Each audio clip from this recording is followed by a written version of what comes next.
All right, in this video, we're going to be discussing hepatitis.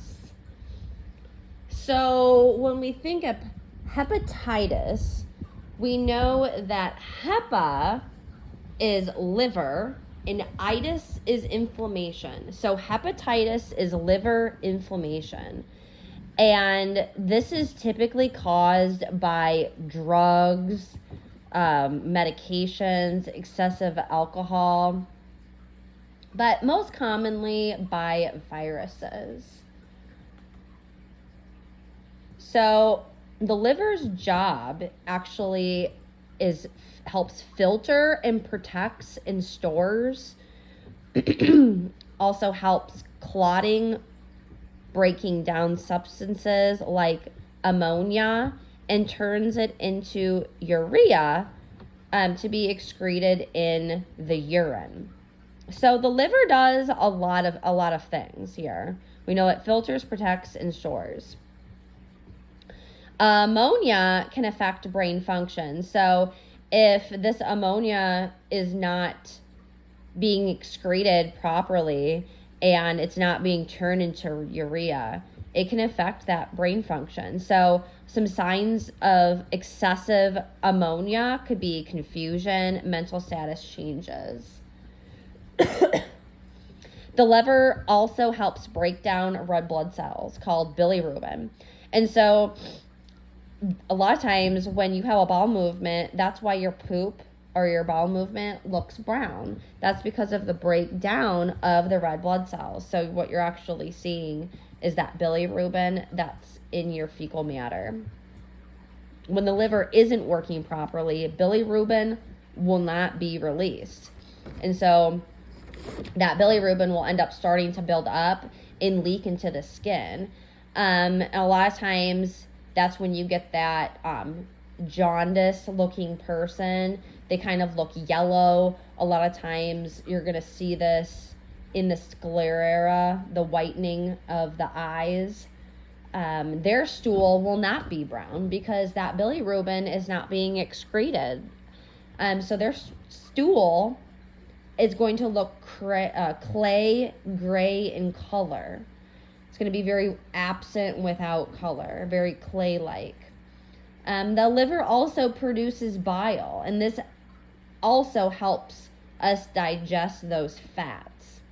So that is just a little back history on what the liver does. And now we know that that is so important, that this liver, any time that anything is going to be messing up this liver, it's going to be causing a lot of issues because it's so important for our body.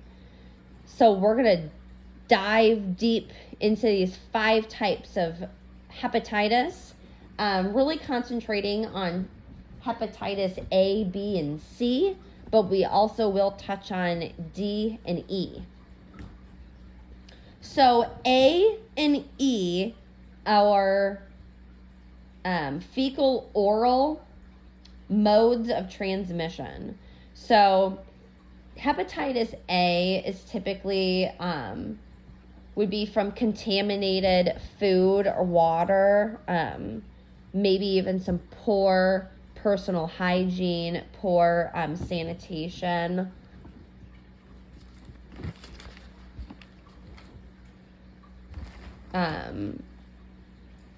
Sometimes this could be done because somebody that has hepatitis A and wasn't using good hand hygiene, and then maybe prepares food of somebody else's food. This could also easily be done like in the restaurant setting, and this can easily be spread.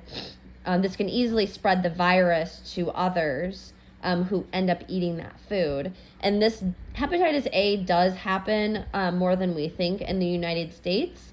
And it actually recently happened with strawberries here in the United States. Somebody or people with hepatitis A, whether they knew it or not, were preparing packagings of strawberries, and apparently were not using good hand hygiene from as far as we know, and ended up contracting that hepatitis A virus to the strawberries. And so when those consumers bought the strawberries, they ended up contracting that hepatitis A. The good thing is that hepatitis only causes an acute infection.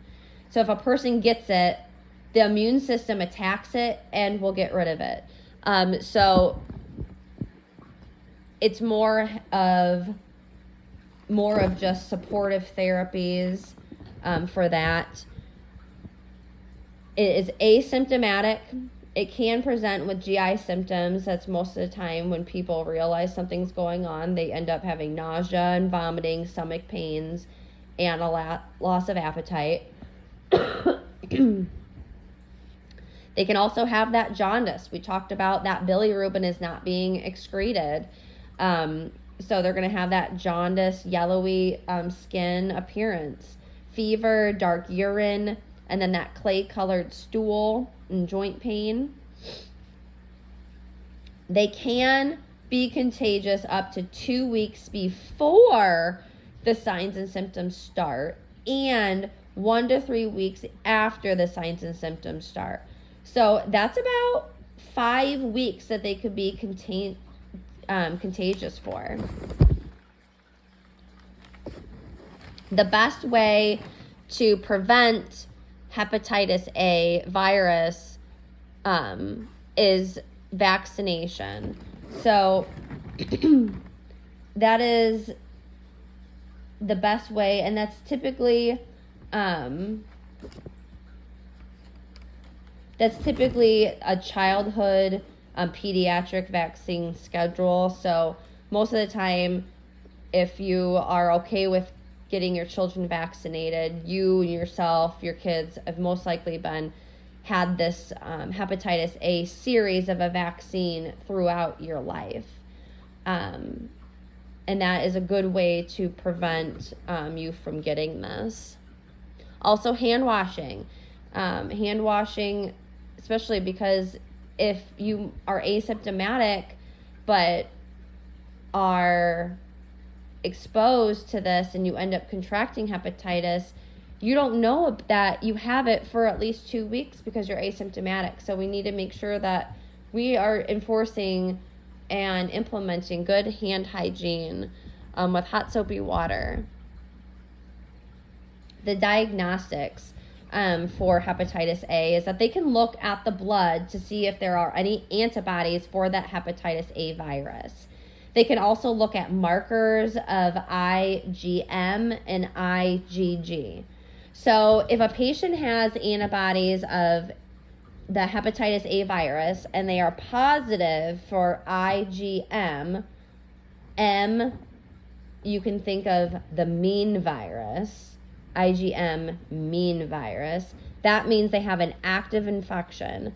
So if they are positive for the IgM, they are positive for the infection that's active. If the patient is positive for IgG, that means that they have recovered. So I just think of IgG as that it's gone. That means that they either have recovered from a past infection, or they are immune to that hepatitis A because they have had that vaccine series. That treatment, we said, it recovers on their own. Our bodies will attack it. The patient may need some supportive therapy and rest as well. And that vaccine is available for the hepatitis A. And if they do need the immune globulin, we want to do early administration about 1 to 2 weeks after exposure.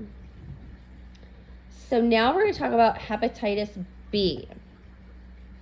So this spread is hepatitis B's mode is spread by blood, body fluids, and body fluids I mean by semen and saliva, and this is very common.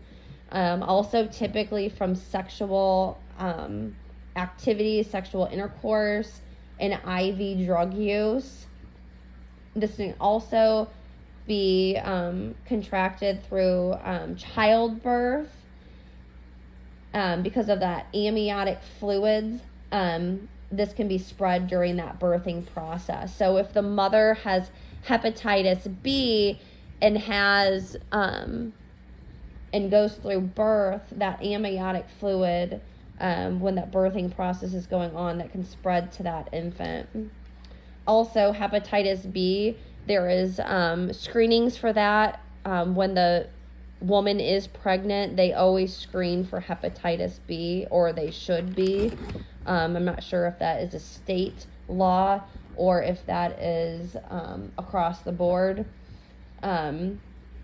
for all of America, but that is a screening marker that they test all pregnant women to make sure that this can be stopped before they end up going through that birthing process, so that's not spread to their offspring.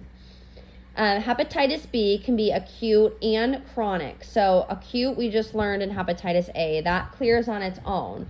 Chronic is going to be that longer duration, and typically we think of chronic as worse.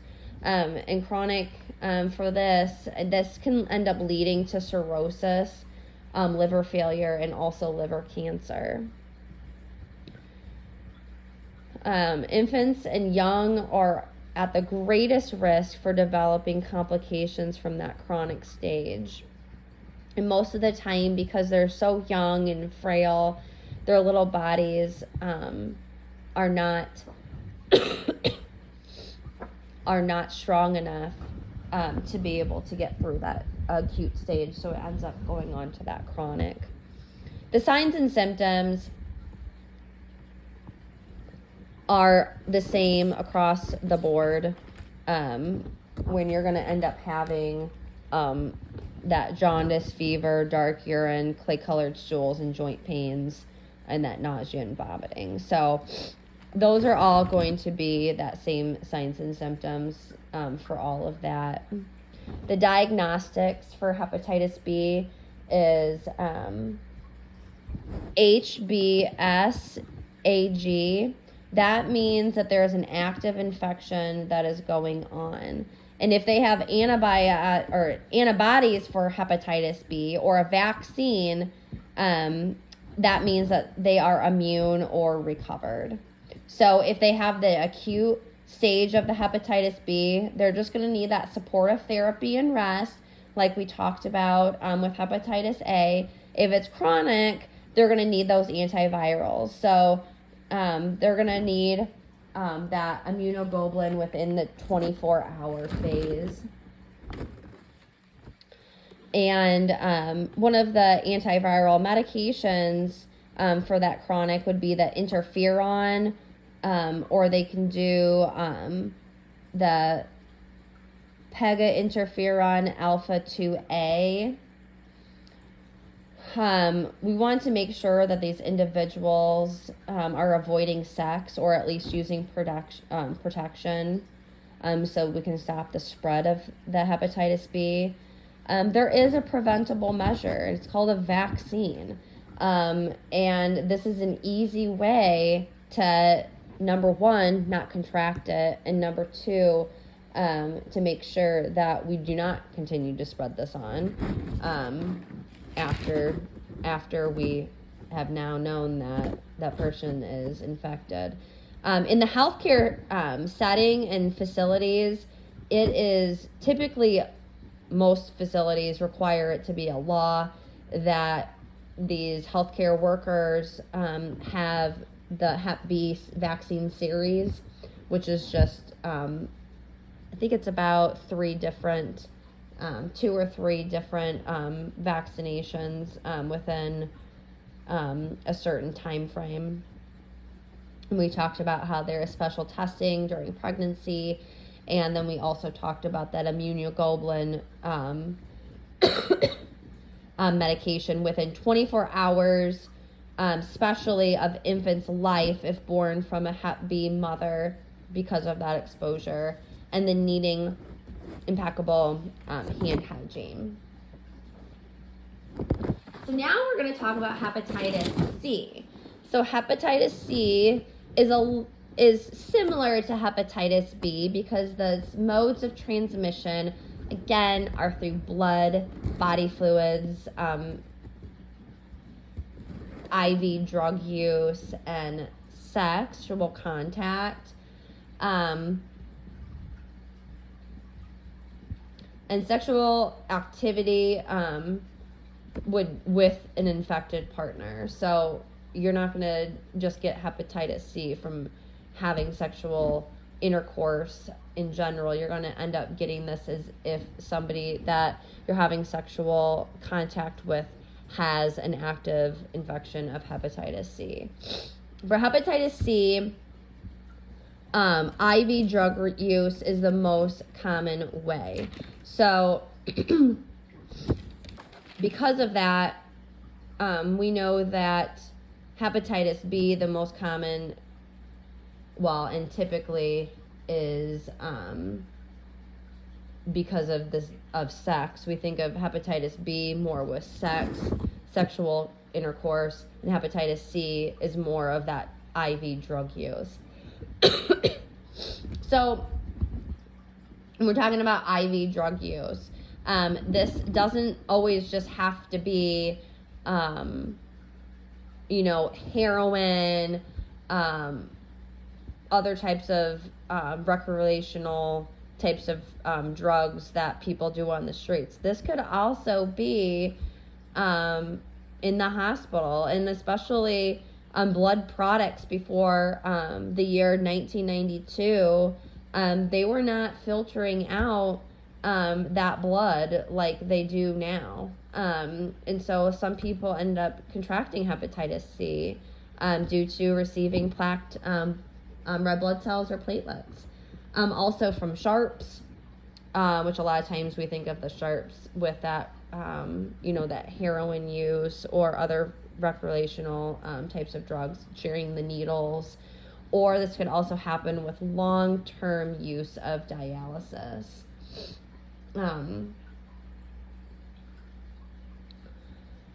This hepatitis C can cause acute and chronic, but typically most cases are chronic.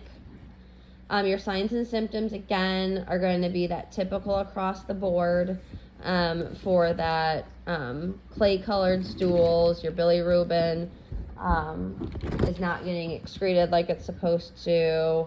You're going to have that jaundice look, asymptomatic, that nausea, vomiting, loss of appetite. The diagnostics, we're going to be looking at those antibodies for that hepatitis C virus. Treatment is antivirals, typically the direct acting antivirals, because this is more of a chronic situation for hepatitis C. So those direct acting virals, that acronym is DAA. Is this preventable? Unfortunately, no. There is no vaccine for hepatitis C. So that is another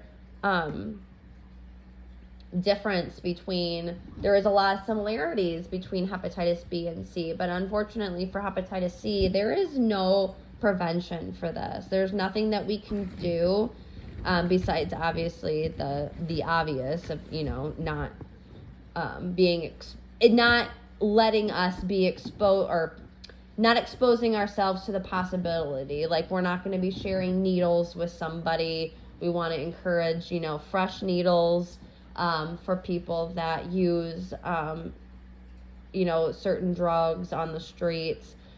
Obviously, in the hospital setting, we're always, taking our needles to the sharps and always getting a new, fresh, sterile needles for shots, injections of any of that to prevent this as well.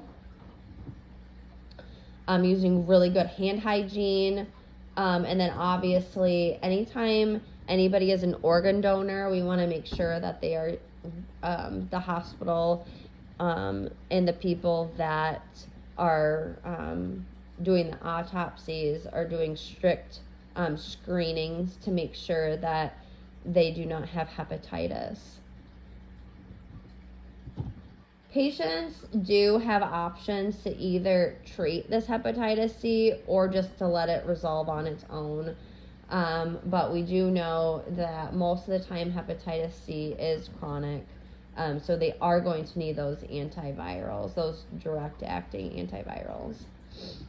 So hepatitis C or D. So we're just going to touch base on hepatitis D and E.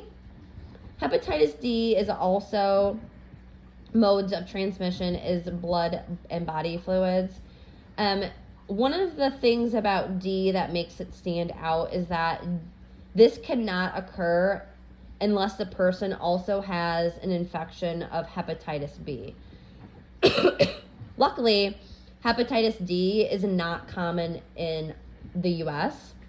This is more common in Southeast East America, Europe, Mediterranean, and Middle East countries. This can also cause both acute and chronic infections. Signs and symptoms will be the same for all of the hepatitises. Treatment would need antivirals like interferon, and then making sure that the prevention for hepatitis D is great hand hygiene and making sure that people have received the hepatitis B vaccine. Because as we know, you cannot have hepatitis D unless you have an active infection of hepatitis B. And hepatitis E is not common, though it can be common in developing countries.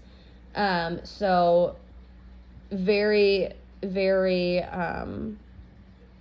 poor countries, smaller countries, ones without a lot of healthcare knowledge, just healthcare in general, poor sanitation.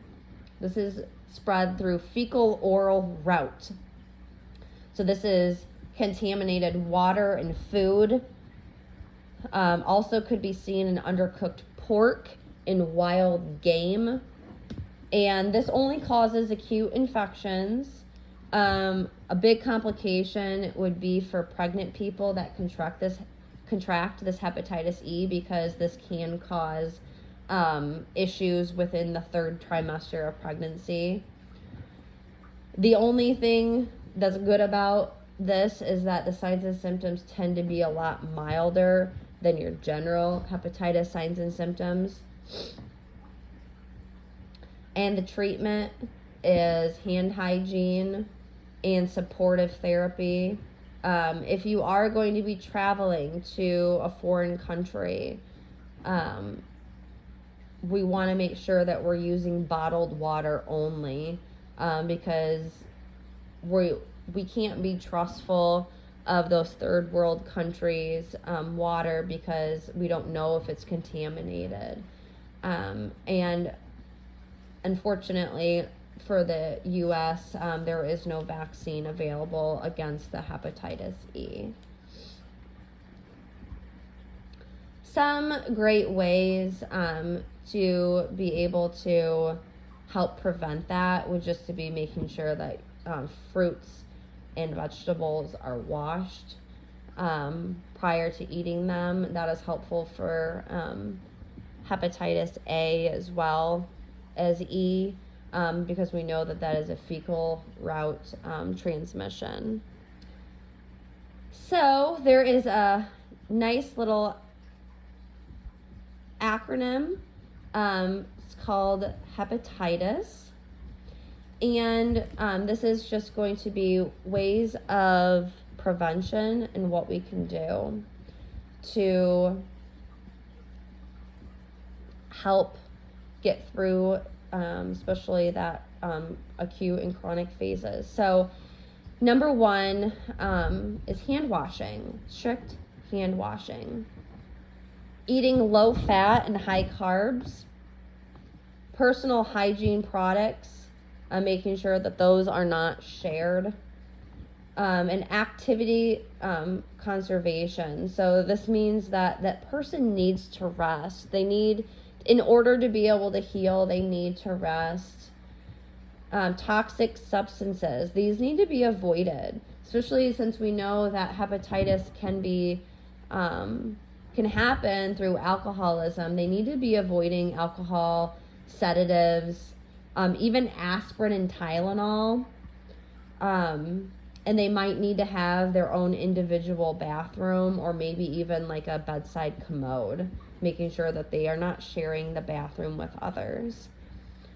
Testing results, of course, would be different for each type of hepatitis. We talked about some antivirals like interferon. This would be given sub-Q. They would most likely need small but frequent meals.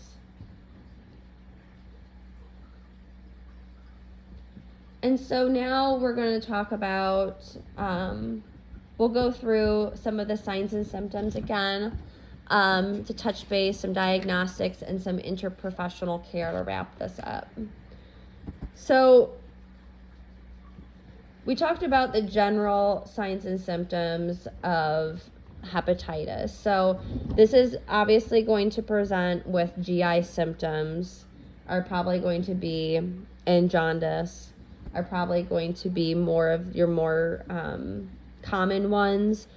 Your jaundice in color, that yellow looking sclera, and yellow body, nausea and vomiting, stomach pain, anorexia, because they don't feel like eating. They're nauseous, they're vomiting, they don't feel good. They're going to have that flu-like symptoms. They're also going to have that tea or dark colored urine. Even maybe some upper quadrant pain, enlarged liver, that hepatomegaly, that clay colored stool, because of that bilirubin is not being excreted through. Also could have some constipation or diarrhea. And then we're going to talk about the diagnostics again. You're going to have an increase in that ALT and AST. We know we're going to have that increase in bilirubin because our body is not ridding that bilirubin through our stool. We're going to have that increase in ammonia. So if there is that increase in ammonia, we know that we're going to end up having some of those neurological issues, those mental status changes, those confusion. And some interprofessional care, that would be nutrition, adequate calories, antivirals that we talked about, that rest, avoiding Tylenol, and supportive care.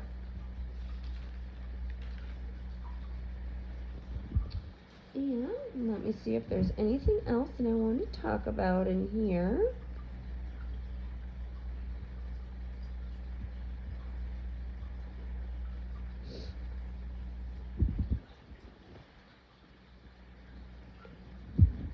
If we have Tylenol, the acetaminophen, if there's too much acetaminophen, we can give Mucomist, which is that acetylcholine, which is the remedy to get that Tylenol out of the system. And